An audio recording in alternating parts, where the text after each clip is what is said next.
नमस्कार दोस्तों, स्वागत है आपके हमारे इस यूट्यूब चैनल में जिसका नाम है Thakur coaching classes TC square.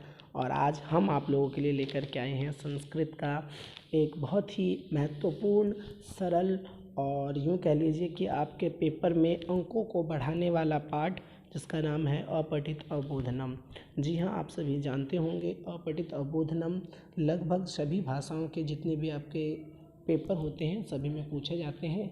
Hindi में इसे अपठित गद्यांश के नाम से जाना जाता है, इंग्लिश में इसे अनसीन पैसेज के नाम से जाना जाता है और संस्कृत भाषा के एग्ज़ाम में इसे अपठित अबोधनम के नाम से दिया जाता है।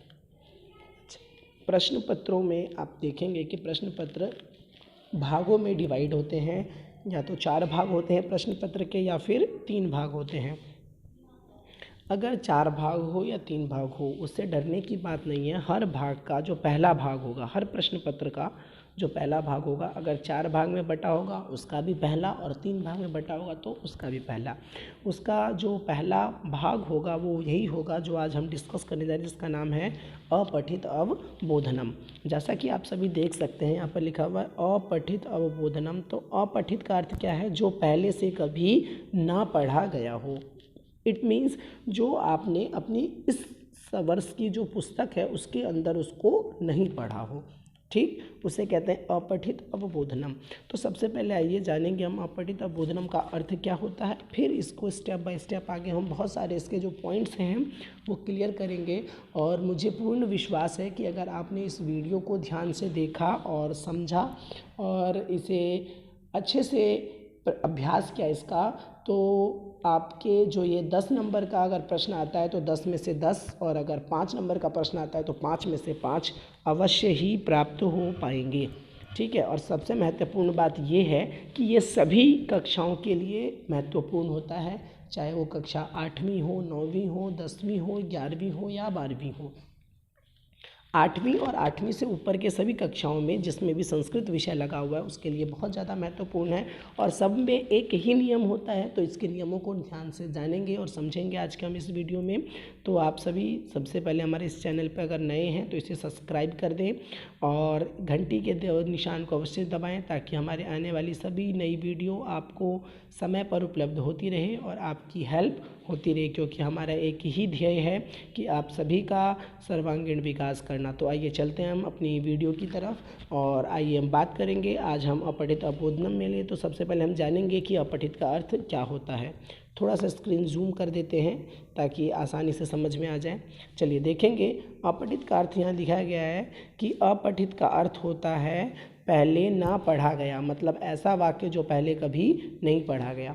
अपठित गद्यांश का स्तर अति सुबोध व सरल होता है, छात्र उसे रुचिपूर्वक पढ़ सकते हैं। यदि किसी घटना, कहानी, यात्रा वृत्तांत या जीवन का वर्णन किया गया हो तो छात्र उसे पहले अच्छी तरह से पढ़ लें। छात्रों को पढ़ते ही बहुत से प्रश्नों के उत्तर स्वयं ही समझ में आने लगते हैं। बात आ गई समझ में? कहने का अर्थ क्या है कि इस जो अनसीन पैसेज या अपठित अबोधनम का हिस्सा है इसमें आएगा क्या क्या, तो इसमें या तो किसी घटना का वर्णन हो सकता है, या किसी कहानी का, या यात्रा वृत्तांत का, या किसी के जीवन पर आधारित। बात आ गई समझ में? और अगर आप इस पैराग्राफ को पढ़ लेंगे ना ध्यान से, जो भी आपका अपठित अबोधनम में पैराग्राफ दिए जाएंगे, तो मैं समझता हूँ आपके 90% प्रश्नों के उत्तर तो पढ़ते पढ़ते ही आप अपने आप सॉल्व कर देंगे, ठीक। तो आइए चलते हैं आगे, देखते हैं कुछ ऐसी बातें जो हमें अवश्य ध्यान रखनी चाहिए और हम नहीं रख पाते, जिस कारण अपठित अबोधनम में हमें या तो तुक्का लगाना पड़ता है या फिर मार्क्स कम हो जाते हैं। तो आइए चलते हैं। सबसे पहले हम बात करेंगे ध्यान रखने योग्य बातों की। तो इसमें कुछ 5-6 चीज़ें हैं जिन्हें हमें ध्यान रखना चाहिए, तो पॉइंट बाई पॉइंट डिस्कस करेंगे। सबसे पहले गद्यांश को ध्यानपूर्वक 2 से 3 बार पढ़ें ताकि समझ में आ जाए कि उसमें बताया क्या गया है। वो किसी का जीवन वृत्तांत है, यात्रा वृत्तांत है, या कोई कहानी है, या किसी विषय पर किसी के द्वारा लिखा गया लेख है इत्यादि।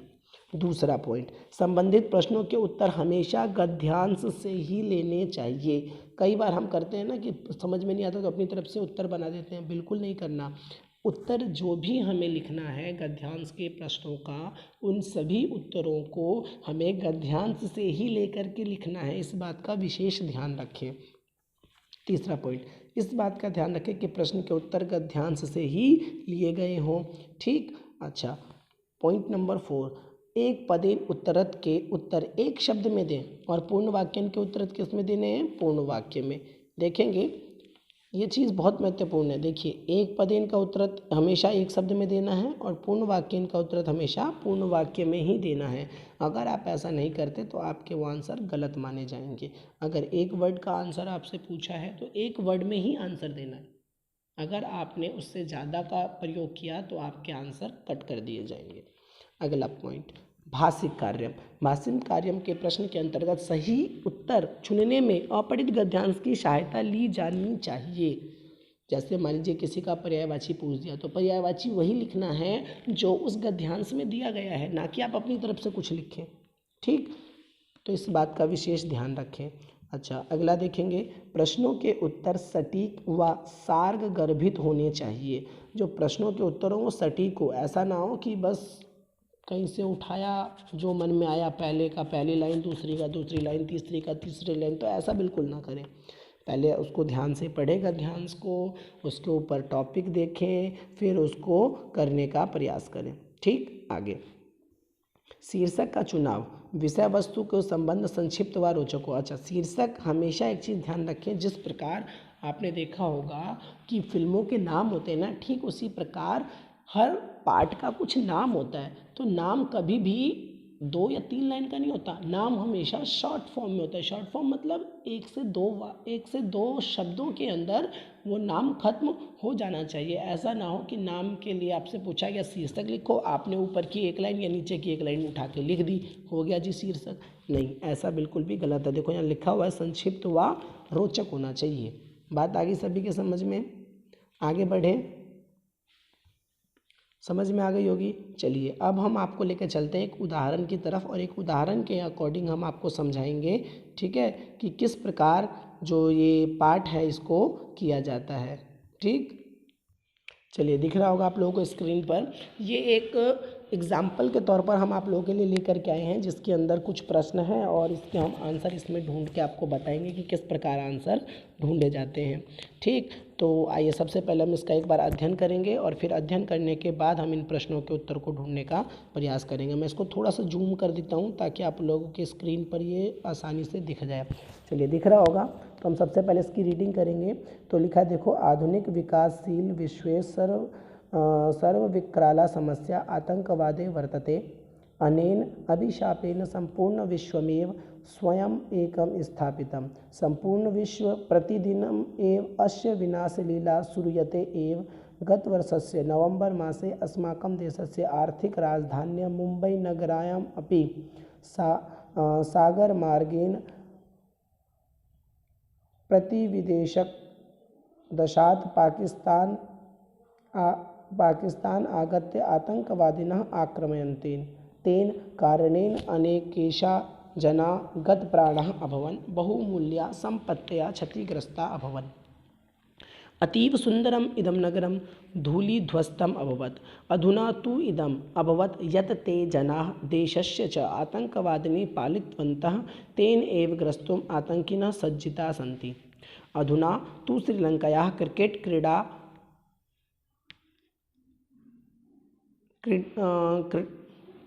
क्रीडाकान् उपरि अपि लाहौरनगरे ते आक्रमणं कृतवन्तः। तेन दुराचरेण एव विश्वदृष्ट्या पाकिस्तान एव असफल राष्ट्र अभवत्।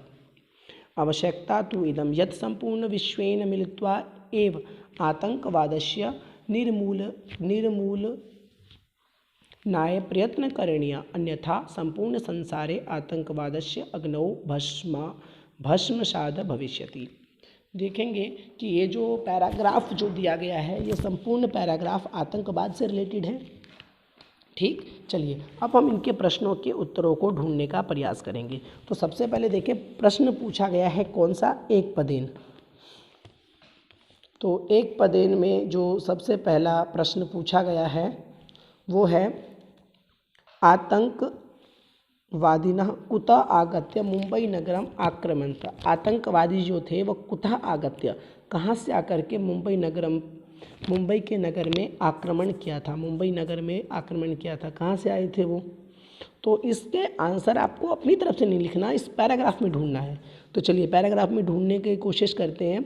तो देखेंगे सबसे ऊपर वाली लाइन को पढ़ेंगे, आधुनिक विकासशील विश्व सर्वकालिक समस्या आतंकवादी वर्तते अनेन अभिशापेन संपूर्ण विश्वे स्वमेक स्थापितं संपूर्ण विश्वे प्रतिदिनम् एव विनाशलीलाय श्रूयते एव गत वर्ष नवंबर मासे अस्माकं देशस्य आर्थिक राजधानी मुंबई नगरामपि सागरमार्गेण प्रतिविदेशकदशात् पाकिस्तान आगत्य। देखो क्या लिखा हुआ है, पाकिस्तान आगत्य। तो इसका आंसर क्या होगा, पाकिस्तान आगत्य। Is that clear? तो पहले का आंसर क्या हो गया, पाकिस्तान आगत्य। ठीक है, चलिए दूसरा प्रश्न देखेंगे। कह असफल राष्ट्रो अभवत। असफल राष्ट्र कौन है? तो इसका भी आंसर वही है। कौन है असफल राष्ट्र? पाकिस्तान। तो यहाँ से देखेंगे आंसर है पाकिस्तान एक असफल राष्ट्र अभवत, मतलब पाकिस्तान एक असफल राष्ट्र है। असफल राष्ट्र क्यों है? क्योंकि वह आतंकवाद पर विराम नहीं लगा पाता। चलिए आगे चलेंगे, आगे देखेंगे। ये पूर्ण वाक्यन उत्तरत है। आतंकीन कान ग्रस्तुम सज्जिता सन्ति। आतंकिनः कान ग्रस्तुम सज्जिता सन्ति। तो देखिए इसका एक बहुत सिंपल सा तरीका, अगर कभी लॉन्ग क्वेश्चन ढूंढना हो ना तो पहले ना इसके लाइन ढूंढिए।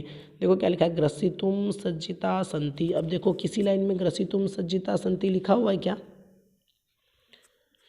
ग्रसितुम सज्जिता सन्ति। तो आप देखोगे यहाँ लिखा हुआ है ग्रसितुम आतंकिना सज्जिता सन्ति, है ना। और प्रश्न हमारा क्या था? प्रश्न हमसे पूछा गया था कि आतंकिना कान ग्रसितुम सज्जिता सन्ति, है ना। तो इसका आंसर क्या होगा? इसका आंसर होगा, आप यहाँ से बेहिचक यहाँ से चाहें तो आप लिख सकते हैं, यहाँ से अधुना तु इदम अभवत यत् ये जना देशस्य आतंकवादी पालितवन्तः तान एव ग्रसितुम आतंकिनः सज्जिता। ठीक, मतलब मैं यहाँ अंडरलाइन कर दे रहा हूँ, ये जो पूरी लाइन है ये इस प्रश्न का आंसर है। बात आ गई समझ में? चलिए आगे चलेंगे सेकंड प्रश्न की तरफ। अधुना लाहौर नगरे आतंकीन केशाम ऊपरी आक्रमण कृतवंत। मतलब लाहौर नगर में किसके ऊपर आक्रमण किया गया था? तो देखो लाहौर नगरे दूरो मिल जाएगा आंसर। तो हमने देखा यहाँ देखो लाहौर नगरे लिखा हुआ ना, मतलब यही लाइन है। अधुना तु श्रीलंकाए क्रीडा कान ऊपरी अपि लोहा लाहौर नगरे ते आक्रमण कृतवंत। मतलब श्रीलंका की जो क्रिकेट खेलने गई जो क्रिकेट टीम थी उसके ऊपर आक्रमण हुआ था।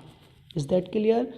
तो ये सभी प्रश्न समझ में आ गए आपको। अच्छा आगे चलेंगे, अब देखेंगे कुछ भाषिक था, तो भाषिक शब्दों का भी हम देखेंगे। जैसे पहले में क्या पूछा गया है, नगरम धूलि ध्वस्तम अन्य पदे विशेष्य पदम किम। तो ध्यान से देखिए, विशेषण विशेष्य में बहुत सिंपल है, ठीक है। विशेषण और विशेष्य, तो विशेष्य होता है पहला वाला और विशेषण होता है लास्ट वाला, इसको बोलते हैं हम विशेषण।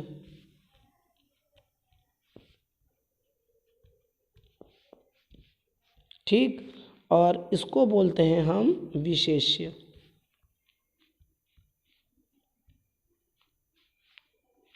हमेशा ध्यान रखना, कभी भी अगर विशेषण और विशेष्य की बात की जाए तो पहला वर्ड विशेष्य, दूसरा वर्ड विशेषण। अब हमसे पूछा क्या विशेष्य, तो इसका आंसर क्या बनेगा? तो इसका आंसर बनेगा नगरम। क्या बनेगा? नगरम। बात आ गई समझ में? चलिए दूसरा देखेंगे, मृता अस्य पदस्य अर्थ किम पदम आगतम। मृता मतलब क्या होता है? मरना। तो मरने के लिए यहाँ पर कौन से शब्द का प्रयोग हुआ था? तो देखेंगे मरने के लिए यहाँ पर जो शब्द का प्रयोग हुआ था वो होता था गत प्राणा। गत प्राणा मतलब मर जाना। बात आ गई समझ में? तो इसका आंसर क्या है? गत प्राणा। बात आ गई समझ में? आगे चले, आगे भविष्यति इति क्रियाए कर्तृपदम किम। अब देखो यहाँ भविष्यति क्रियापद है, इसका कर्ता पद क्या है? तो सबसे पहले हम इस पैराग्राफ में भविष्यति का है। भविष्यति का है, भविष्यति ये रहा, और है कहीं भविष्यति? तो हम देखेंगे कि इस पूरे पैराग्राफ में भविष्यति शब्द का प्रयोग सिर्फ एक ही बार हुआ है, वो भी पैराग्राफ के अंत में। तो जो पैराग्राफ के अंत में भविष्यति शब्द का प्रयोग हुआ है उसमें से हम देखेंगे, तो देखेंगे इस पूरे लाइन को हम जरा एक बार पढ़ेंगे तब हमें समझ में आएगा क्या लिखा हुआ है कि तेन दुराचरेण एव विश्वस्य दृष्टया पाकिस्तान एक असफल राष्ट्रो अभवत् आवश्यकता तु इदं यत् संपूर्ण विश्वेन मिलित्वा एव आतंकवादस्य निर्मूलनाय प्रयत्नाय करणीया, अन्यथा संपूर्ण संसारे आतंकवादस्य अग्नो भस्माद भविष्यति, भस्म हो जाएगी, है ना, वरना पूरी दुनिया जो है वो क्या हो जाएगी, भस्म हो जाएगी। तो इसका कर्ता कौन है, कर्ता है संपूर्ण संसारे। ठीक, इज दैट क्लियर। आगे चलेंगे हम। तो लास्ट जो पूछा असनुच्छेद उचित शीर्षकम, अब मैंने बताया था शीर्षक कैसा होना चाहिए, उचित और सरल होना चाहिए। तो इसमें हम सारी जब हम पूरा पैराग्राफ पढ़ते हैं तो शीर्षक क्या क्या बताते हैं शीर्षक, तो शीर्षक ज़्यादातर हमें क्या बता रहा है, आतंकवाद के ऊपर, है ना। तो हम इसका आंसर क्या लिख सकते हैं, आतंकवाद, है ना, क्या लिख सकते हैं, आतंकवाद। या तो हम लिख सकते हैं आतंकवाद, या हम लिख सकते हैं विकराल समस्या। देखिए कई सारे शीर्षक बन सकते हैं, या तो शीर्षक बन सकता है सर्व विकराल समस्या, या फिर शीर्षक बन सकता है सिर्फ आतंकवाद। ठीक, दोनों में से कोई सा भी शीर्षक हो सकता है और हमारा ये पैराग्राफ जो है वो सॉल्व हो जाएगा। तो आप सभी कमेंट सेशन में ज़रूर बताएं कि आपको ये वीडियो कैसी लगी, और अधिक से अधिक इस वीडियो को शेयर करें अपने सभी दोस्तों के साथ, चाहे वो 8वीं से लेकर 12वीं तक की किसी भी कक्षाओं में पढ़ते हों, ताकि उनको भी ये जो पैराग्राफ के आंसर किस प्रकार किए जाते हैं आसानी से समझ में आ सकें। ठीक है, तो तब तक के लिए जय हिंद जय भारत। आप प्लीज़ कमेंट सेक्शन में बताएं कि आपको ये वीडियो कैसी लगी।